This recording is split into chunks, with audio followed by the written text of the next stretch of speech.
చిరంజీవి సార్కు పద్మవిభూషణ్ వచ్చిందని తెలిసి మా మామ మస్తు ఖుషి అయ్యిండు. మరి ఇప్పుడు యాడున్నాడో ఏం చేస్తున్నాడో చూద్దాం ఉండుండ్రి.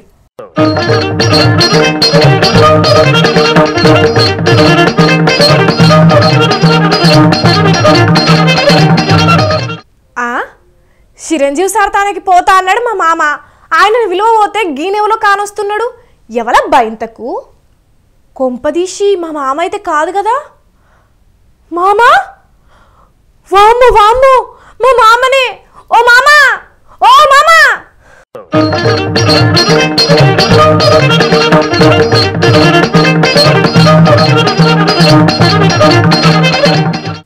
అబ్బరే బిడ్డ, గిన మా మామనే కదా. మరి గీడేం చేస్తున్నాడో కదా.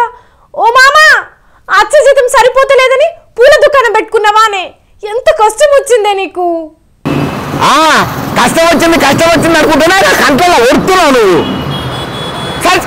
అగ్గో, ఏంది మామ ఉన్నట్టుండి గంత మాట అన్నావు? లేకపోతే ఏంది కోడలా, నా మానాన నేనేదో బతుకుతున్నా పూల దుకాణం పెట్టుకొని నన్ను వదిలేరాదు. నీకు దండం పెడితే నీకు పుణ్యం ఉంటుంది. నవ్వు అవుతలా అదో గిరాక్. అబ్బా, ఇతను ఒరుతున్నా కూర్చుంటే గిరాక్ అవతల అవుతున్నది. సార్ ఏంది మామ నన్ను గంత కానిదాన్ని చేస్తున్నావు? అంతగానం నేను నిన్నేం బాధ పెట్టినా?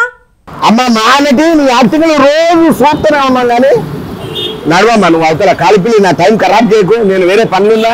అంతేనా మామ? ఇదే నా ఫైనల్?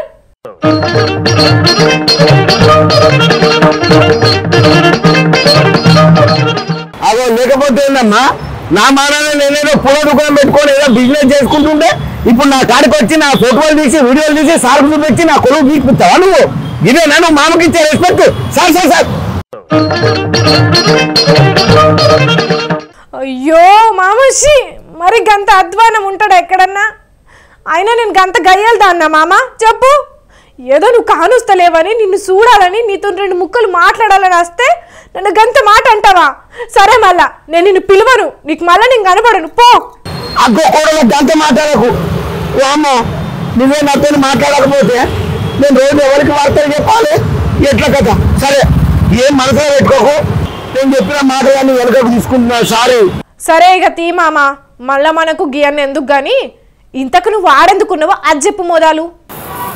అవి కూడా మనం మెగాస్టార్ సార్కు పద్మవిభూషణ్ అవార్డు వచ్చాయి కదా, దాని గురించి ఇవ్వను. సరే, పైసలు తెలియనా అని అయ్యానంట.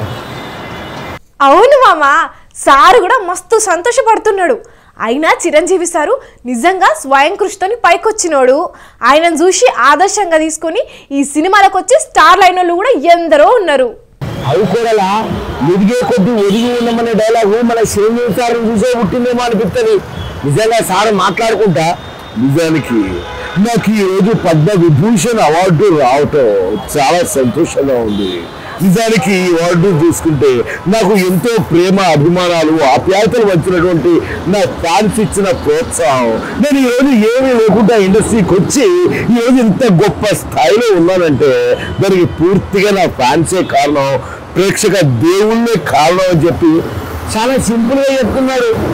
అదే కూడా పెద్దోళ్ళు అంటారు కదా, ఏమి నేను ఎంగిలాగే ఎగిరెగిరి పడుతుంది, అన్నీ ఉన్న ఆకు అణిగిమణిగి ఉంటుందని.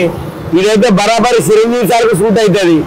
ఇంత ఏజ్లా ఇంత గ్రేట్ గా డాన్స్ చేస్తున్నాడు. ఇంత స్థాయికి వచ్చి కూడా చిన్నలతో పెద్దలతో అందరినీ కలుపుకుంటా పోకుంటా ఎంత నిమ్మతంగా, ఎంత సున్నితంగా మాట్లాడతాడు. ఎంతమందికి ఎంకరేజ్మెంట్ ఇస్తాడు. దాసనారాయణ తర్వాత మన చిరంజీవి అనే అంటున్నారు చాలా మంది పెద్దోళ్ళు. నిజంగా మామ, నవ్వించాలన్నా, ఏడ్పించాలన్నా, డాన్స్లు చేయాలన్నా, ఫైట్లు చేయాలన్నా అంతా చిరంజీవి సార్ తర్వాతనే. సారు సీన్లోకి వస్తే సీట్లు చిరుగుతాయి. అయినా చిరంజీవి సార్ క్రేజీ వేరు. అమ్మో, నీ ఫ్లోలో పడి అసలు సంగతి అడుగుడు మర్చిపోయినా. అవు, నువ్వు అసలు ఆడెందుకున్నావు అనేది చెప్పనే లేదు.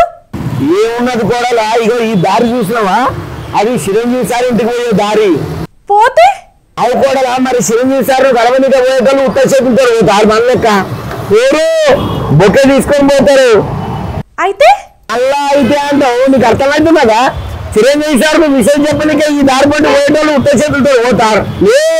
ప్రతి ఒక్కరు ఒక్క బొక్కైనా పట్టుకొని పోతారు. మరి అట్లా వందల మంది సార్లు విజిట్ చేయడానికి వస్తున్నారు. అందుకే ఈ ఏరియాలో బొకే షాప్ పెట్టిన ఎట్లున్నది కొడాలన్న ఐడియా. చేయి చూసావా ఎంత రఫ్గా ఉందో? రఫ్ ఆడించేస్తా. ఏమనుకున్నావు? ఓవర్ యాక్షన్ చేయకు, నీ బాక్స్ బద్దలవుద్ది. అమ్మ కొడాలని దండం పెడితే నువ్వు అంత పని చేయడు అత్త నాకు. ఏదేమైనా ఎంతో ప్రతిష్టాత్మకమైన పద్మవిభూషణ్ అవార్డు చిరంజీవి సార్కు వచ్చినందుకు మన సిటీమార్ తరపున కూడా శుభాకాంక్షలు చెప్తున్నాం. Congrats sir.